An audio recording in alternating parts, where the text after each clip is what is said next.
Self-confidence can seem like a mystery, can seem like something that maybe you're either born with or born without, something that's kind of a personality trait. But I've been studying the psychology of confidence for nearly 20 years now. I can tell you absolutely it is something that can be learned. It is something that anybody can acquire. It really comes down to learning to live by certain traits. So you don't need to fake it till you make it. You don't need to suppress emotions and pretend to be something you're not. You just need to acquire the ability to live by these traits that I'm about to share with you as consistently as possible. What you can't avoid is experiencing discomfort. There's a price to pay for being confident, and that is uncomfortable emotional experience. You will have to feel things that are unpleasant. You have to pay up front for the longer term reward. So in today's video, I'm going to give you a list of 21 traits that if you were to live by them consistently, you can be guaranteed to have high self-confidence. I'm going to explain what each of the traits are, what it means to live by them, what insecure people generally do, and what it means to break that trait or not live by it, and some practical tips on what you can do differently starting today to acquire more of these traits. Some of these things you'll already live by strongly, in which case just keep doing what you're doing. Others will be a complete weakness for you or you're inconsistent.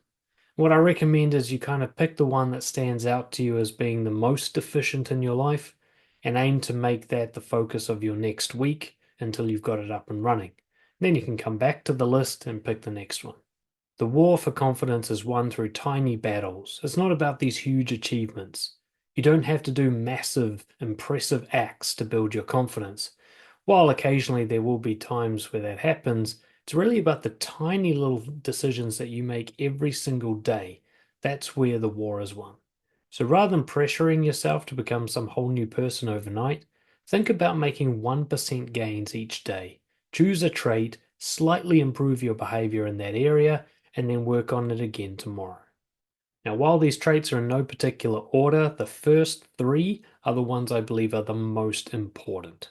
Bravery is not about being fearless, because that's impossible or psychopathic.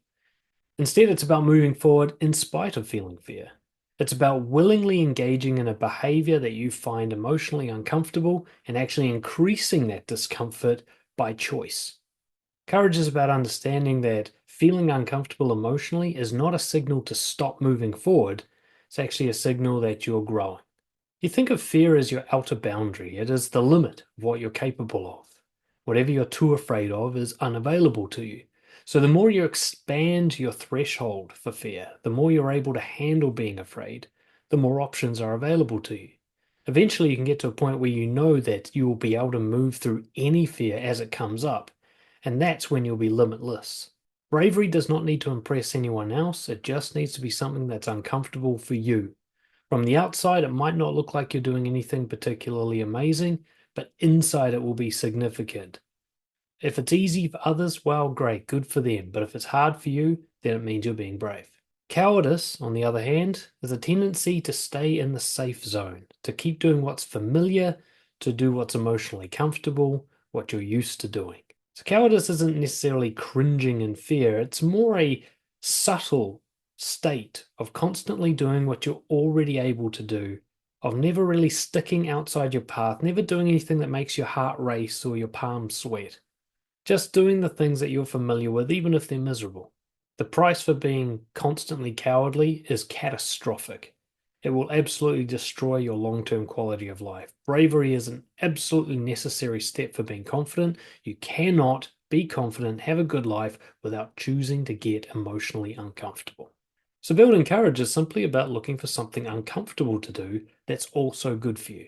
So it's not just about doing something that's pointlessly scary or reckless, but doing something that you're uncomfortable doing that you also know is good for you. It's also supportive of your goals and your values. So practically speaking, to be more courageous on a daily basis, look for the path of least resistance and choose a different path instead. Take what you would usually do that's comfortable and familiar and easy and find a slightly more difficult, more uncomfortable way of doing it.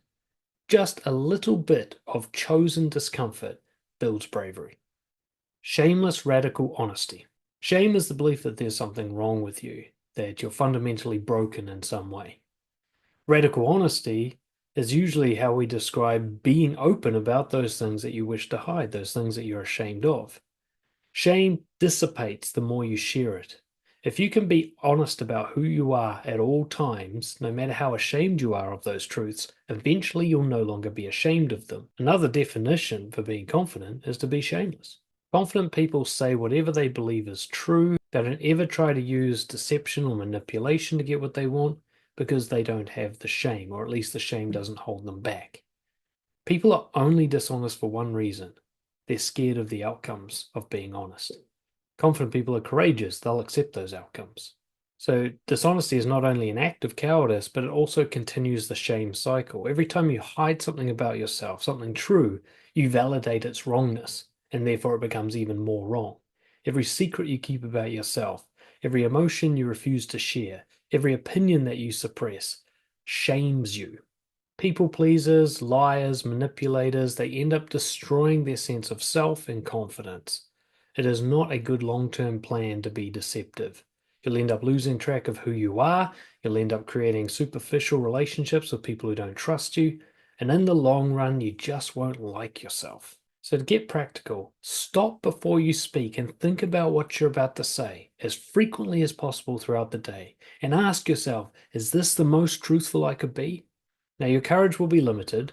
There's only so much truth you can currently handle, but go to the limit of your current ability. And if you really can't be honest, if it's just too much for you, then do nothing instead. At least don't lie and deceive. Another way to look at confidence is it's choosing honesty over manipulation. Confrontational assertiveness. If we combine courage and honesty, we often get assertiveness, we get confrontation. That is, you're saying something that you're scared to say because of the reaction you think you're going to get from other people. You think you're saying something disagreeable. And generally, cowardly people and insecure people avoid confrontation. They avoid saying disagreeable stuff. And so, being more disagreeable, honestly disagreeable, not just provocative, is a great way to build confidence. Assertiveness is not aggression. It's not about trying to dominate another person. You're still going to allow other people to live their lives. Assertiveness is actually the other way. You're stopping people from dominating you. It's like having a fortress. You're not going to go out of your fortress to try and start a war with someone, but you're not going to let someone come inside your fortress and mess everything up. So assertiveness is holding that fortress wall, saying, you can't come any further than this. I won't allow it. Pushovers who tolerate poor treatment, they suffer immensely. People who allow themselves to be abused and bullied and victimized never become more confident as a result of that. They just become traumatized and insecure. When you fail to protect yourself with assertiveness, when you don't stand up for who you are, it's an act of self-disrespect. How can you like you if you don't even stand up for you? To get practical, just state your preferences at any given time. Whatever it is you want or don't want, like or dislike, always make that known. You don't have to win the battle. Remember, this is not aggression. You're not trying to get everything you want. You're just making it known where you stand. And don't let anyone push you around. You might not win, you might not get what you want, but don't let people make you change your position and pretend that you wanted something else. Thank you for showing an interest in the Nice Guy Brotherhood, a group coaching community program for nice guys and people pleasers who want to become more confident and assertive to do better in their relationships and their careers. This is also for any man who wants to become more masculine, more bold, more honest, and more authentic. So in this program, we focus in on a lot of the people pleaser and approval seeking tendencies that hold men back from achieving full self-confidence and healthy relationships. Things like avoiding conflict, trying to fix other people's emotions, molding yourself to other people's preferences, failing to stand up for yourself, not going for what you really want, and not knowing who you really are. The goal, through the support of myself and the other members of the community, is to help you build the backbone to stand up for yourself, to stop caring what other people think of you, to stop getting lost in your thoughts and your feelings, and learn how to act decisively based on your own set of core values rather than what everybody else wants you to do. So we're looking to replace things like conflict avoidance and procrastination and trying to please others with going for what you really want, based on who you really are. So we address all these issues through a number of methods. Firstly, we get together each week for a group session. Now, part of that is what's called hot seat coaching, which is somebody gets on the mic with me and we do a coaching session in front of the others, and everybody gives their feedback and support, and we can deal with specific issues that's coming up for that person in their life in relation to building confidence and overcoming nice guy syndrome. We also have group discussions during these calls. We share links and resources, feedback, questions, and everything we can do to support each other's growth.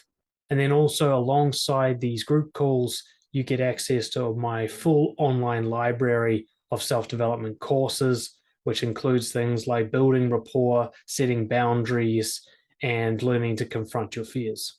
Now, if you're interested in the group, we have a deal where you get your first month for just $1 so that you can try it before you buy it and get a sense if it's really right for you and if these are the people that are going to help you achieve your goals.